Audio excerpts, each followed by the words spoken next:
Quand vous avez un problème, il n'existe qu'à un seul moment, quand vous y pensez.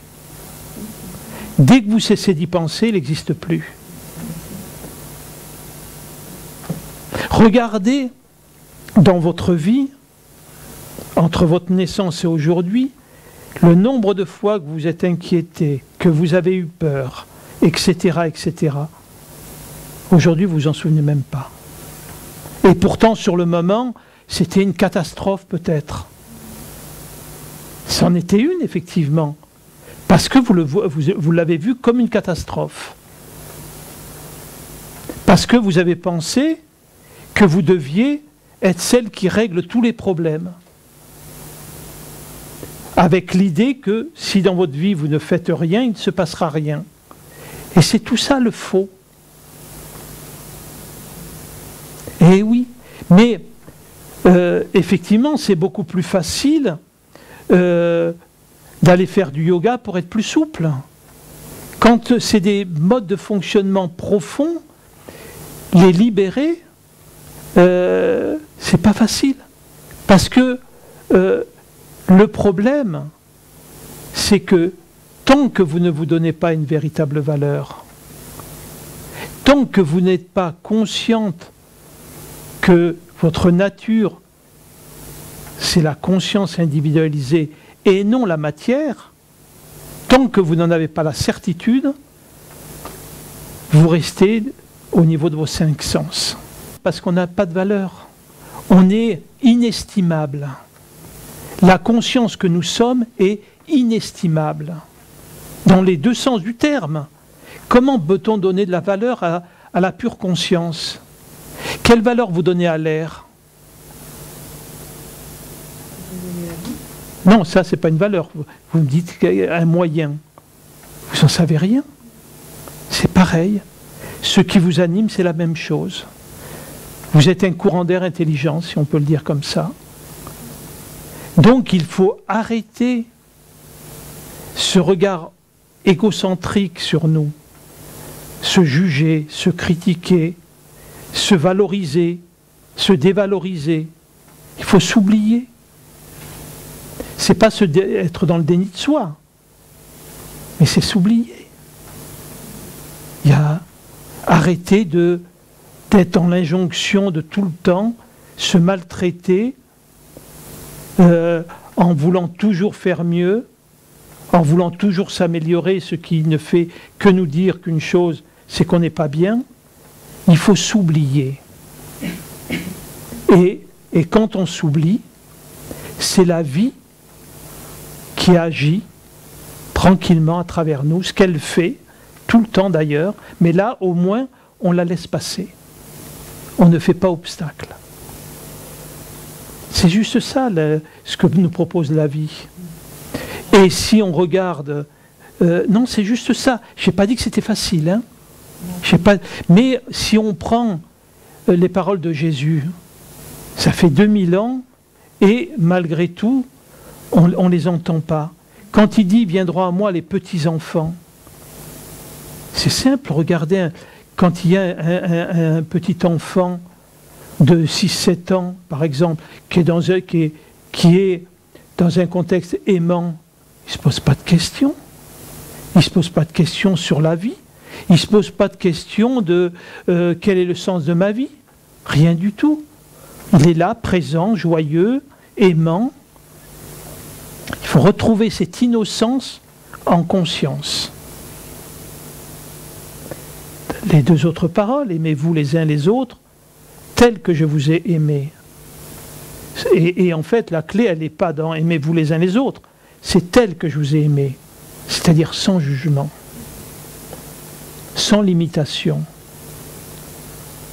sans condition. Aime ton prochain comme toi-même. C'est simple. L'autre, il est comme nous-mêmes, on est pareil. Mais on voit que c'est difficile parce que, et d'ailleurs c'est une phrase de Jésus, il y a quelqu'un qui interpelle Jésus en lui disant, il parle et il dit, je ne sais pas, un de tes commandements, tu demandes aime ton prochain comme toi-même. Et je n'arrive pas à appliquer ce commandement. Et Jésus lui répond, c'est pourtant très simple, aime-toi moins. Et oui, parce que le problème, ce n'est pas qu'on ne s'aime pas assez, c'est qu'on ne supporte pas d'être assez aimé, de ne pas être assez aimé. C'est pour ça qu'on fait tout ce cinéma pour que les autres nous renvoient de l'amour. Il n'y a aucun enfant qui puisse être aimé tel que son âme voudrait être aimée. L'amour humain, il est toujours conditionné. Même une famille aimante, dont je fais partie pour mon fils, et je le dis sans aucun, pas du tout pour me mettre en exemple, il y a des limitations sur l'amour que je lui donne. C'est comme ça. Pourquoi? Parce qu'il vient faire l'expérience de ça. Donc il faut reconnaître ça simplement. Et de savoir que si vous regardez vraiment, regardez comment vous vous comportez avec vous-même, le regard que vous avez sur les exigences que vous avez sur vous-même. Et vous pouvez dire que tout ça, ça se reprojette à l'extérieur vis-à-vis des autres. Et je le répète, dans mon propos, je ne dis pas que c'est bien ou mal, hein, attention, il n'y a pas de jugement là-dedans. Mais il faut le regarder avec humilité. Si on se défend de ça, on ne peut pas le changer. Vous voyez, il faut pouvoir regarder avec bienveillance tous ces modes de fonctionnement, en arrêtant de se juger, comme j'ai dit, de se critiquer, de s'exiger, etc. Autrement, on est dans de la maltraitance. Dans la réalité, c'est d'arrêter de se regarder, d'arrêter de se juger, d'arrêter de se critiquer, ou même d'arrêter de vouloir tout le reste, s'oublier, se ficher la paix. Parce que tant qu'on vient titiller notre ego, il répond tout le temps. Tout le temps, tout le temps. On ne peut pas ne pas être dans l'ego, parce que l'ego, c'est ce que l'on est en tant que corps mental. Voilà. C'est simplement de ne pas parler à partir de lui, de parler à partir de la présence aimante, à partir de l'être profond, c'est-à-dire à partir du silence, quoi, en fait. Hein? Et oui. Parce que quand tu dis il n'y a rien à faire, pour moi il y a à faire. Ah, pas du tout, non, c'est une non-action. C'est une attention. C'est une attention. D'accord? Si par exemple, je ne sais pas, il y a quelque chose qui te dérange, tu vas être dans la réaction. Et être dans le rien faire, c'est juste observer ce qui se passe à l'intérieur. De ne pas rentrer dedans et le mettre en scène.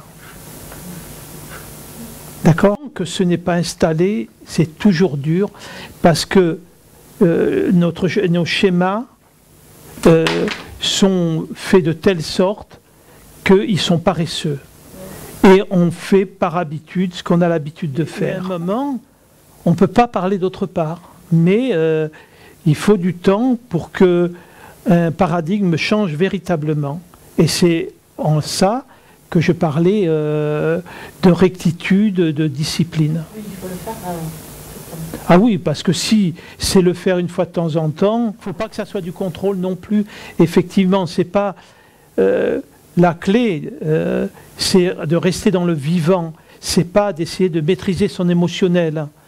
Je suis en colère, mais surtout, je ne montre pas ma colère, etc. Non, je suis en colère, je suis en colère. Oui, alors, non. alors c'est l'égo. D'accord, donc vous n'avez pas tout à fait compris encore. Alors, je répète, quand en nous, deux choses, je vais prendre un autre exemple. Si quelqu'un vous donne un coup de marteau sur le pied, je reviens avec le marteau. Hein? Je ne sais pas me renouveler tout le temps. Mais je peux changer de pied. Hein? Tout à l'heure, c'était le pied droit, mettons le pied gauche. Qu'est-ce qui va se passer? Vous allez avoir mal. D'accord? Selon votre attitude, soit vous allez aller mettre une baigne à celui qui vous a donné le coup de marteau, ou soit, effectivement, vous allez dire, bon, il n'en a pas fait exprès, c'est pas grave. D'accord? Oui, ça dépend comment il... Ok, non, tout à fait. S'il en a fait exprès,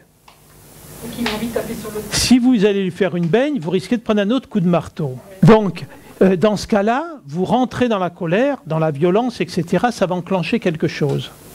Si effectivement, vous le ressentez, même si le gars en a fait exprès, vous ne reviendrez pas sur le coup de marteau. La douleur sera là et sera là. Donc, ce que je veux dire, c'est que il est normal dans le corps chimique que les émotions circulent normalement.